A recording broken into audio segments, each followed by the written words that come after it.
We were hearing there from Pep Guardiola after his City side lost at home to Leeds. So Stuart Dallas getting both of the goals for Marcelo Bielsa's side as they won 2-1. I love Duncan Wright's introduction to this match in his review of the game in The Sun. He says, this episode of Dallas was even more unbelievable than Bobby Ewing's return from the dead, which I think is probably quite apt. A great line. Yeah, I mean, it was obviously a hugely fantastic win for Leeds, who have gone unbeaten now against Manchester City this season. What did you make of the whole performance overall? Extraordinary. Like I said yesterday, you've got to have your goalkeeper play really well. You need a man to step up and perform brilliantly. And Stuart Dallas, I mean, you know, this is not disrespectful for Stuart, but he has come on leaps and bounds as a player. I mean, you know him very well, Natalie, don't you, from watching him? And I just can't believe I'm watching the same player. He's been absolutely...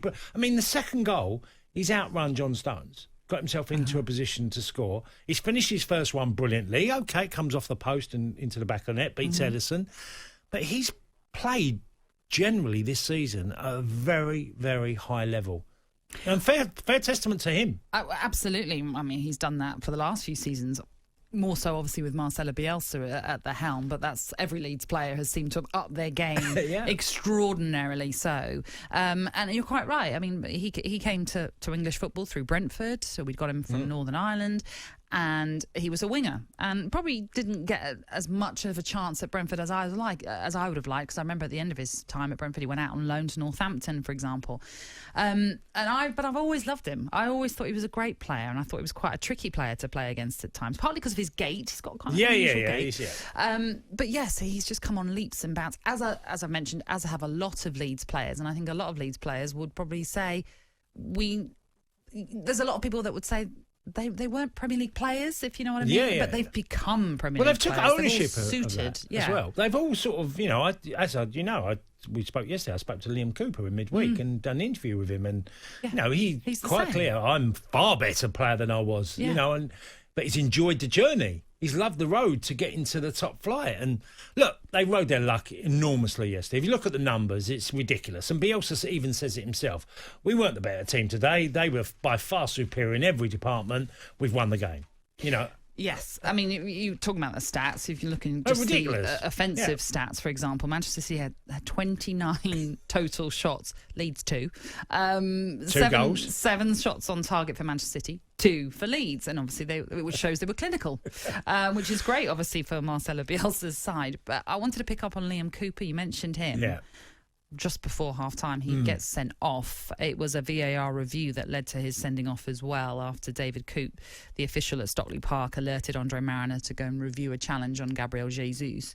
Was that a red card for you? Because, again, it's one of those decisions that I saw on social media, some saying red, some saying just a yellow, which originally Mariner had given, just a yellow for it. Yeah, I'm always sorry, but Cascarino is always on the defence of the past, because I think the game has been changed so much that contact and tackles, and it is, you can say it's dangerous, because I hate to see red cards for that. Because I don't think it's deliberate. There's not the intention to really hurt them. What he's doing is making a challenge to try and win the ball with a lot of hunger and desire. And Leeds play with a lot of hunger and desire on every position on the pitch.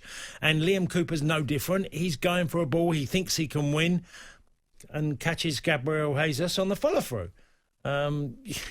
The rules are that you can be sent off for that. So I can't debate that. I just find it strange where we're heading to, that, you know, every challenge. And it's a coin flip decision in many ways, that if you come on the wrong end of it, and Liam Cooper did, that you can get red carded.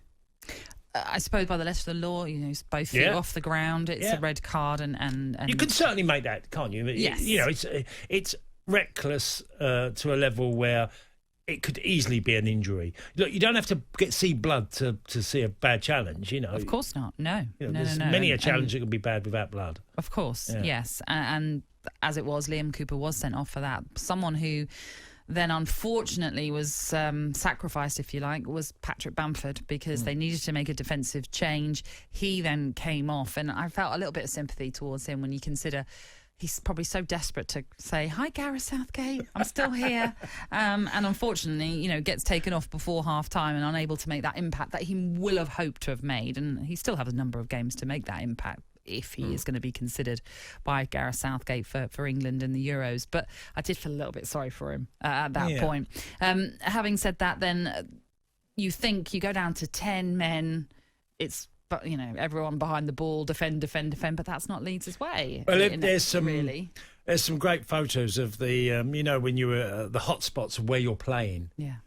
John Stones is nearly playing on the 18-yard box of Leeds. It's like the hot spots of John Stones.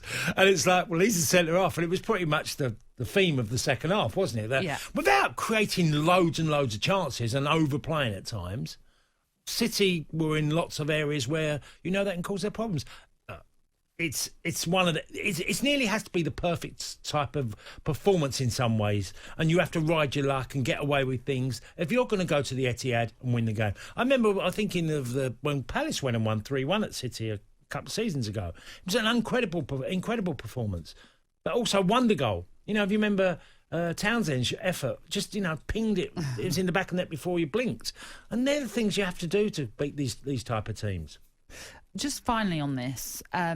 We know that you've always been a huge advocate of Manchester City this season, saying that the early start to the season was all false position. They'll come good. They'll win the league. You'd said that very early doors. Manchester United have 2 games in hand. Win those, they reduce the points deficit on Manchester City to 8 points. Does it become the title race a little bit? Not to say that City aren't going to go on and win the title, because everyone is suggesting that, but does it make it a little bit more of a squeaky bum time? No, not for me. Oh, I was going to make it not more for exciting. me. Look, Nat. You're not going to. I'm not going to. I don't think I could say what City got left now. 8 games, is it, or 7? I'm not quite sure. I can't remember. I haven't got the table in front of me. All I know is there are quite a number of points in front of United. Yes, 8 games. Well, 8 games. 8 games in general, the whole competition. So right, okay. In all different competitions. You've got to expect them to. They've got to drop nearly those 3 games. I can't see that. I just can't see it. And he made a number of changes yesterday. And that, whether that he paid a price slightly, maybe. They didn't have Diaz in there. Laporte didn't play. Stones did. I personally just don't see it happening again. I think if they're at best you can hope for is they're going to lose one more game.